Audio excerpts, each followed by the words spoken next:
Hello, friends. Today we are going to talk about current management of septic shock. So, sepsis is syndrome of life-threatening organ dysfunction that results from dysregulated host response to infection. Septic shock is identified in patients who, despite adequate fluid resuscitation, require vasopressor infusion to maintain mean arterial pressure of 65 mmHg and have serum lactate of more than 2. It is a condition of profound metabolic and circulatory disturbance, and it is associated with increased risk of death and long-term morbidity. So it is very important to recognize the condition of sepsis, septic shock, and at the same time, we should not overdiagnose this septic and septic shock condition because we might end up in giving inappropriate antibiotics, and it might lead to antibiotic resistance. So, to diagnose and identify this condition properly, there are various scoring systems like SOFA score, QSOFA score, National Early Warning Score, and Real Time Early Warning System. So, new SOFA news, it is the best combination of sensitivity and specificity for identifying the patient of risk of sepsis and adverse outcome.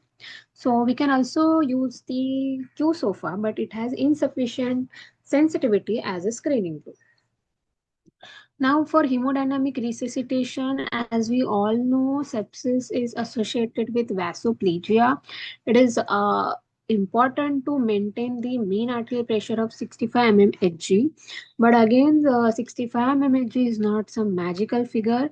Again, the map should be individualized, taking into the factors like age, pre-existing blood pressure, and underlying comorbidities. So for restoration of adequate blood pressure and perfusion, we should resuscitate patient with intravenous fluid, vasopressor, inotropes, and corticosteroids. So the choice of fluid is always crystalloid. We can also use normal saline, but while using normal saline, we should be cautious about metabolic acidosis and hyperchloremia. And but in circumstances like alkalosis, hypochloremia, we can consider using normal saline. The role of albumin is controversial. It has theoretical advantage of plasma expansion and maintaining volume in the intravascular spaces. But again, the in septic shock is always associated with the increased capillary permeability. So the role of albumin is doubtful, but we can consider albumin in specific subset of the patient, that is patient with cirrhosis, hypoalbuminemia, and those who are requiring the substantial volume of the crystalloids. So after deciding the type of the fluid, that is, we should always go for balanced crystalloid. Balanced crystalloid fluid is preferable. So the next question is how much fluid we should use. So the answer is we should go for 30 ml per kg per hour. Again, it is not some magical figure. After giving 30 ml per kg, we should always assess for the fluid responsiveness of the patient. So the is fluid responsive, we should definitely go for the further fluid management, but we should if the patient is not fluid responsive, we can restrict our fluid strategy. So there is no so we should not follow any liberal or restrictive fluid strategy while administering fluid to the septic shock patient. But yes, the fluid resuscitation strategy should be individualized. So individualized fluid admission may be guided by systemic assessment of the fluid response, fluid challenges, identification of basic hemodynamic subtypes, and the timely selection of resuscitation endpoints. So if the patient is not response to fluid, then the next is to administer vasopressor. While administering vasopressor, please consider norepinephrine as a first line agent to achieve appropriate blood pressure goal. We can, if we don't have central line, then for short time we can administer vasopressor through peripheral access. So If our patient is requiring more dose of vasopressor, that is more than 0.25 to zero point 0.5 microgram per kg, we can consider of adding vasopressin as second line agent. So whether we should go for adjunctive therapies like angiotensin 2, methylene blue, and hydroxycobalamin. So regarding as the newest vasopressor, idea behind using angiotensin U is the dysfunction of angiotensin aldosterone system. So for using angiotensin 2, we don't have any robust clinical evidence, but if available, we can use. There is no evidence of using the agents like methylcobalamin and hydroxycobalamin. Now, about adding inotropes, so sepsis is always associated with some cardiac dysfunction. So, it is identified by persistent mottling and prolonged capillary refill time and elevated lactate. So, if we are dealing, so it is always appropriate to add inotropic agents. Again, the cardiac dysfunction can be measured by echocardiography and low central venous oxygen saturation and increased veno-arterial gradient. So, to tackle with this sepsis-induced myocardial dysfunction, so can agents like dobutamine, levosimendan, milrinone is useful. So, if you are tackling with a condition like sepsis-induced myocardial dysfunction, in clinical practice, we are adding epinephrine. Dobutamine is always associated with hypotension, so we are always skeptical while using dobutamine. Um, it's not preferable, but yeah, it has a theoretical advantage of beta 1 agonist, so it can contract. About levosimendan is useful when the beta blocker. Milrinone, again, it has theoretical advantage, but again, there is a lack of evidence of using milrinone in the septic shock patient. So, if you'll ask me, if we are dealing with sepsis-induced myocardial dysfunction, choice of inotrope is always epinephrine. So about the corticosteroids, the corticosteroid has the properties like immune modulation, enhance catecholamine release, and improve pressure response. So we can use hydrocortisone in the dose of 200 mg per day, or we can use the combination of fludrocortisone plus hydrocortisone to reduce the mortality. So if the concentration of the norepinephrine is 0.2 microgram per kg per minute, we can add the hydrocortisone. But again, the approaches trial, there is a more, according to approach trial, the more beneficial role of corticosteroid is when we are dealing with the septic shock secondary to the community acquired pneumonia.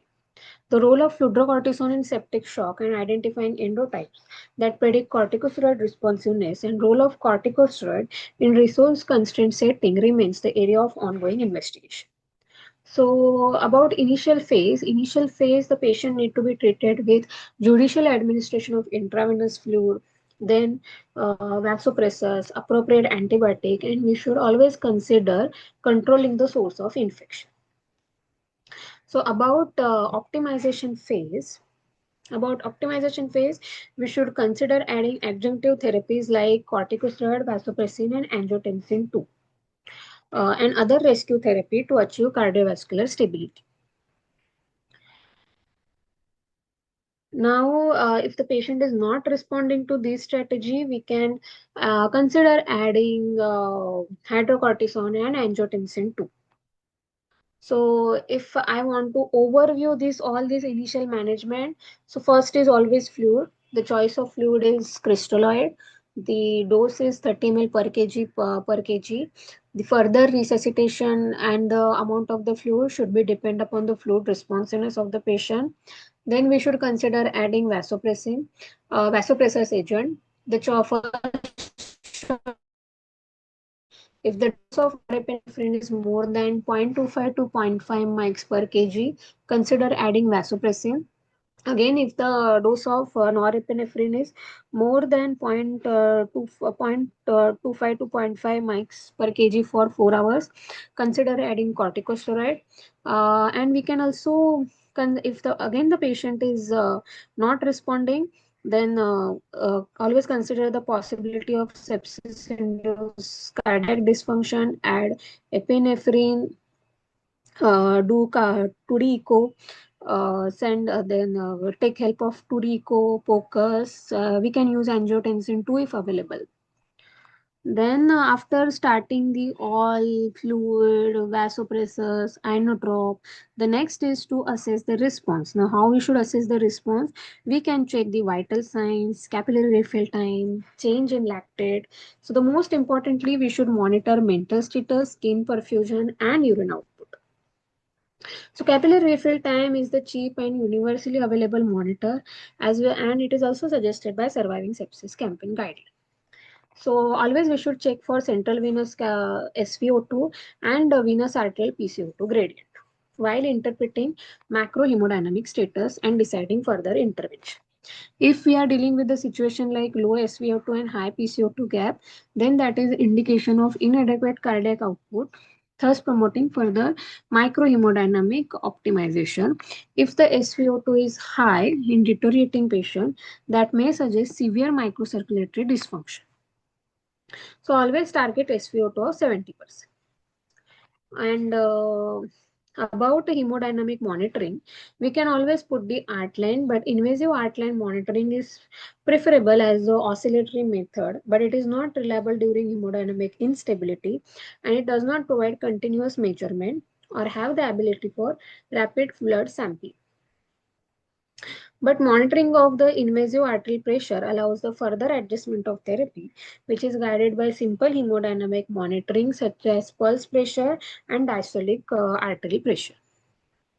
So if you are dealing with the condition like hypotension with low pulse pressure, then it is probably related to the decreased preload setting, which triggers further fluid administration.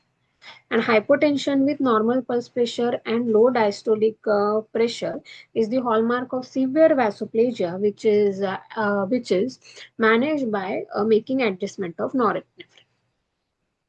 Cardiac output should be monitored in patients who do not respond to initial therapy to assess type of shock and to evaluate hemodynamic status and determine therapeutic strategy, as mixed picture of vasoplegic and cardiogenic shock may complicate the assessment and determination of appropriate therapeutic strategy. So in patient with mixed vasoplegic and cardiogenic shock, measured cardiac output may be normal but may be still inadequate to meet the pathophysiological demand which is required in septic shock. So it's always necessary to monitor this cardiac output and cardiac function. So how to monitor this? So we should always take help of echocardiography.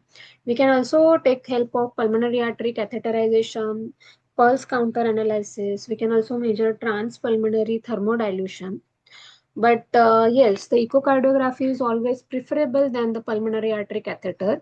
The reason being echocardiography is non-invasive, feasible, we can perform bedside. The Pacman trial has already proven that the means pulmonary artery catheter is not always required or always essential or to monitor cardiac output. But yes, we can consider the use of pulmonary artery catheter if you are dealing with the case of right ventricular failure and pulmonary hypertension. So cardiac output measurement is also required to assess the responsiveness of fluid. So whatever fluid we are giving, whether the patient is responding to that fluid or not, to measure that, the cardiac output monitoring is required. So dynamic variables is always preferable than the static. Arrhythmias, low cardiac output, preserve spontaneous breath, and intra-abdominal hypertension invalidate this pulse pressure variation and the stroke volume variation as predictor of the fluid responsiveness. So the functional dynamic states like passive leg raising, tidal volume challenge, end expiratory occlusion, Trendelenburg, and the PEEP. It is evaluated by changes in cardiac output, stroke volume, and it provides usefulness of fluid responsiveness, but it requires precise and continuous monitoring technique like pulse counter analysis. Point of care ultrasound can be used for repeated echocardiography to complete hemodynamic assessment even when cardiac output is monitored. So, point of care ultrasound is specifically used to assess response to fluid, to determine when sufficient volume has been administered, and to assess the response to vasopressor and inotropes. About antibiotic, it is always necessary to start with correct antibiotic. If you are not giving correct antibiotic, we are screwing up the entire management as well as patient. So to start appropriate antibiotic, it is always necessary to consider what is the source of sepsis, from where patient is coming, whether it is community acquired or hospital acquired. So for example, if you are dealing with the UTI or intra-abdominal sepsis, it is always appropriate to give proper gram negative coverage. If that, for example, if we are dealing with the hospital acquired infection, it is always appropriate to start with to give proper MDRO,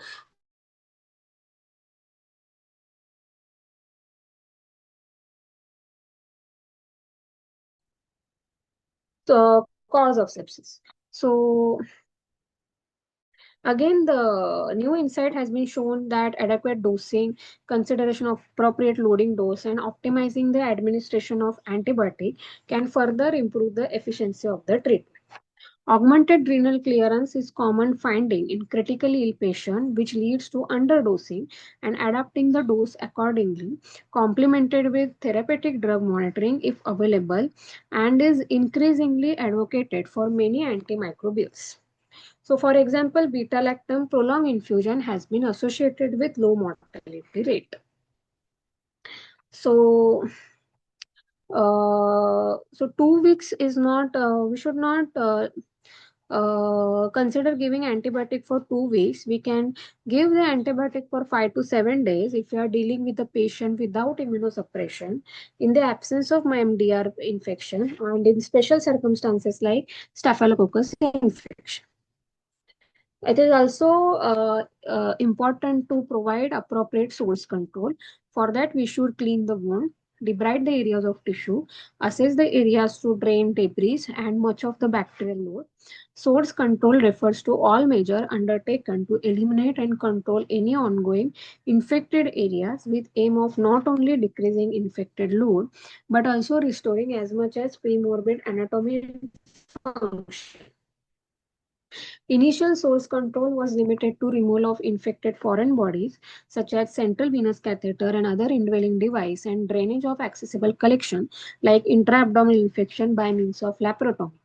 With newer sophisticated imaging and new minimally invasive strategy, many collection of pus, debris and infected material can be relatively easily drained without need of open surgery.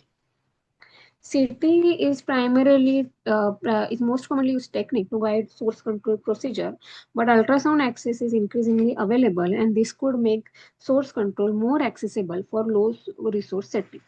So, source control should be considered in all cases of septic and septic shock, and also as a part of early part of management.